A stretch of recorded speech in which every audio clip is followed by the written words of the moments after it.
Seattle, Emerald City. Rain-slicked streets, neon signs blurring, a city breathing coffee, its aroma clinging to the damp air. Amongst the maze of streets, a legend lived, the first Starbucks, a beacon for coffee lovers, but beneath the warmth, a chill lingered.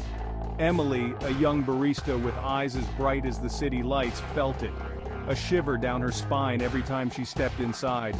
The air, thick with the scent of roasted beans, held a metallic tang, a whisper of something ancient. The legend was whispered amongst the staff, passed down like a secret handshake.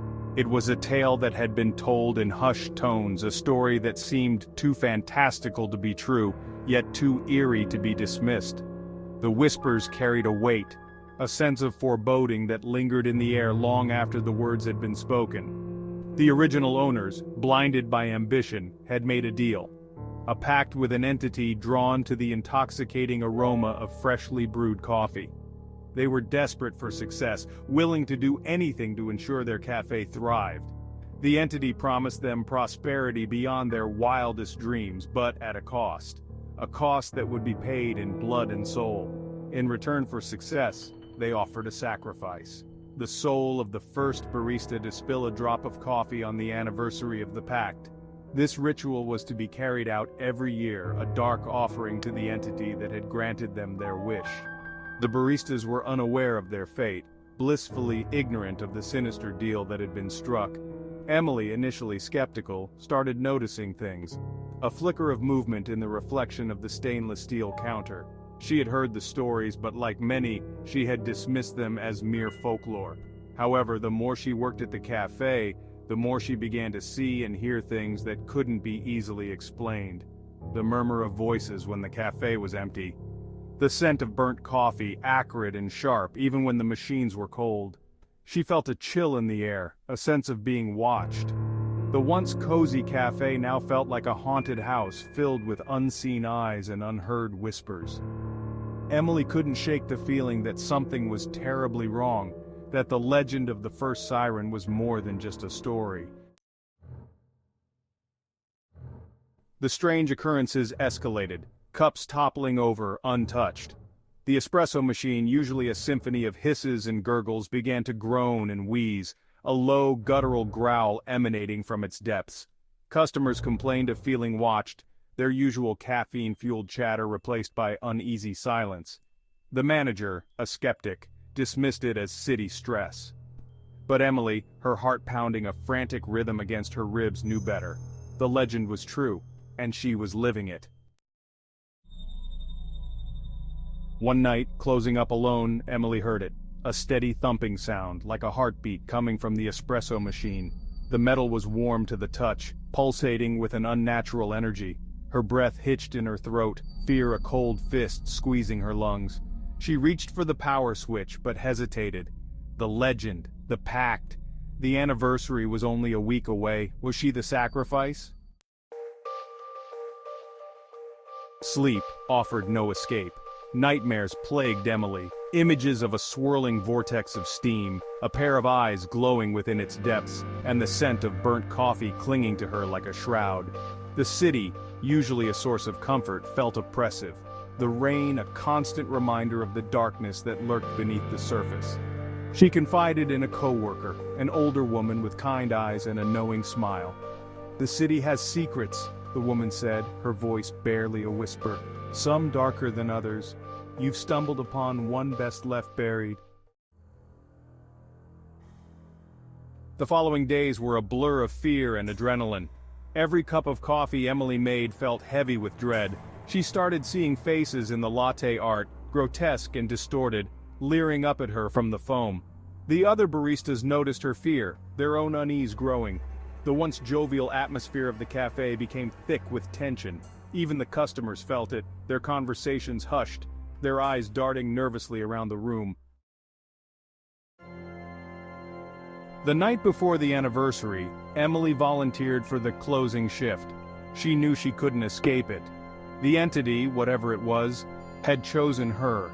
The cafe was eerily quiet, the silence punctuated only by the hum of the refrigerator and the rhythmic drip of the coffee machine. As the clock ticked closer to midnight, the heartbeat from the espresso machine grew louder, more insistent.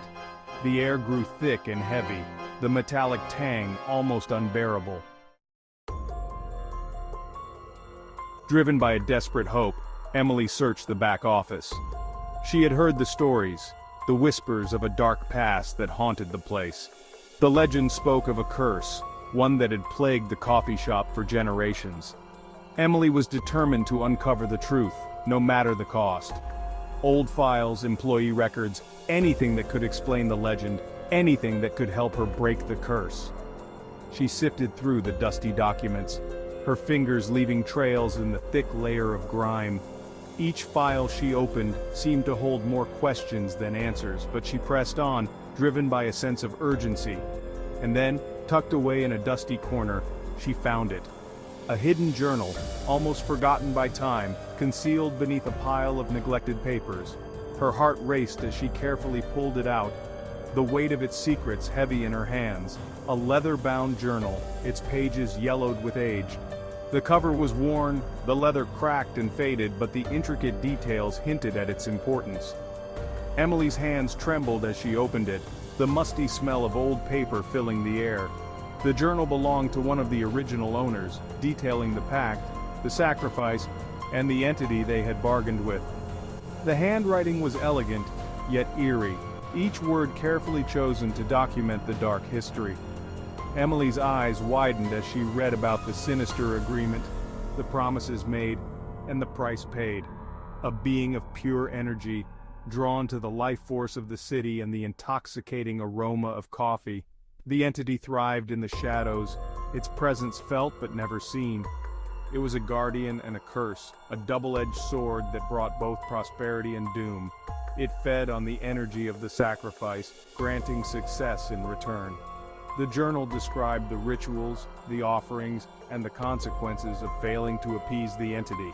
Emily realized that the curse was not just a myth, but a reality that had shaped the fate of the coffee shop for decades. She knew she had to act quickly, to find a way to break the cycle and free the place from its dark past. As the clock struck midnight, the espresso machine shuddered violently. Steam erupted from its vents, swirling and coalescing into a dark, amorphous shape. The room seemed to grow colder, the shadows lengthening and twisting as if alive. The air was thick with tension, every creak and groan of the old house amplified in the silence. The entity had arrived. Fear threatened to cripple her, but Emily stood her ground, clutching the journal like a shield. Her heart pounded in her chest, each beat echoing in her ears. She could feel the weight of the entity's presence, a suffocating pressure that made it hard to breathe, but she knew she couldn't falter now. This was the moment she had been preparing for. She read aloud from the journal, her voice trembling but resolute. The pact, she discovered, had a loophole. The words on the page seemed to glow with an otherworldly light, guiding her through the darkness. Each sentence she spoke felt like a lifeline, a thread of hope in the overwhelming despair. She could sense the entity's confusion, its anger at being challenged. A way to break the cycle. The entity lunged, a wave of heat and rage washing over her. The force of its attack was like a physical blow, knocking the breath from her lungs, but Emily held her ground, drawing strength from the words she spoke. She could feel the power of the journal, a protective barrier against the entity's fury. But Emily stood firm, reciting the words from the journal, her voice growing stronger with each syllable. The entity's form began to waver, its edges blurring as if it were losing its grip on reality. She could see the fear in its eyes now, a mirror of her own, but she was no longer afraid. She was determined, resolute. With each word she pushed the entity back, reclaiming her space, her life. The darkness began to recede, the room growing lighter, warmer. Emily knew she had won, but the battle had only just begun. The air crackled with energy. The lights flickered, plunging the cafe into darkness.